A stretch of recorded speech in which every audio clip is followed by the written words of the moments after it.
gọi anh lúc 3 giờ sáng. Anh lặng nghe rất êm từng tiếng thở.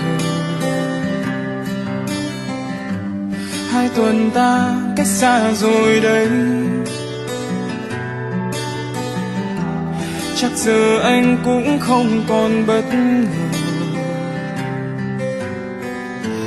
Lời chia tay em giữ thật lâu, và giờ đây thì cũng đã nên câu. Từng lời như vết cắt rất sâu. Hạt mưa đêm như rơi vào tim, và không gian dường như quá đắm chìm. Một người gác máy lặng im. Em muốn quên đi chuyện lúc xưa, anh cũng không quan tâm em hơn nữa. Trong chúng ta đâu ai có quyền níu kéo được nhau. Em muốn quên đi bao tháng ngày, anh cũng mong hai ta cùng giữ lấy. Nên giấc mơ khi xưa khép lại theo gió nhẹ trôi.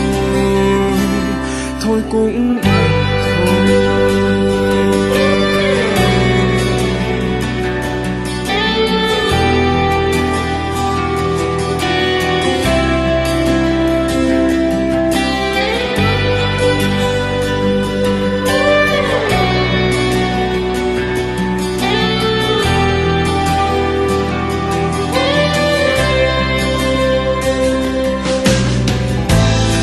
Hai câu chia tay rồi thôi, và cứ thế thời gian vẫn cứ trôi.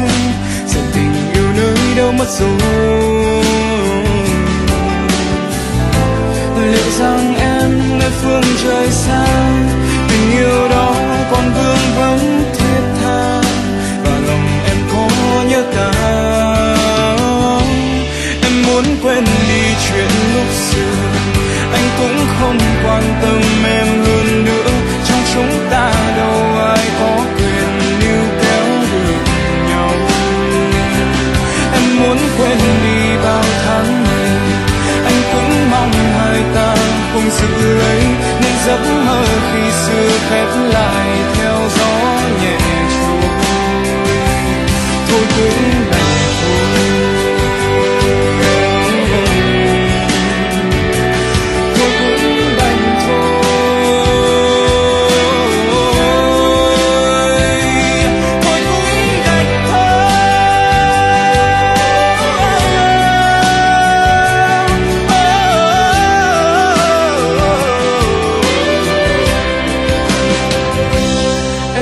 Quên đi chuyện lúc xưa, anh cũng không quan tâm em hơn nữa. Trong chúng ta đâu ai có quyền níu kéo được nhau. Em muốn quên đi bao tháng ngày, anh cũng mong hai ta không giữ lấy. Nên giấc mơ khi xưa khép lại theo gió nhẹ trôi. Em muốn quên đi chuyện lúc xưa, anh cũng không quan tâm em hơn nữa. Trong chúng ta đâu ai có quyền níu kéo được nhau. Em muốn quên đi bao tháng ngày, anh cũng mong hai ta cùng giữ lấy.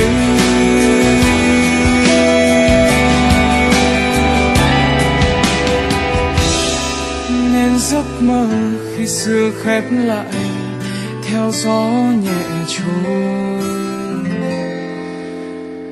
Thôi cũng đành thôi.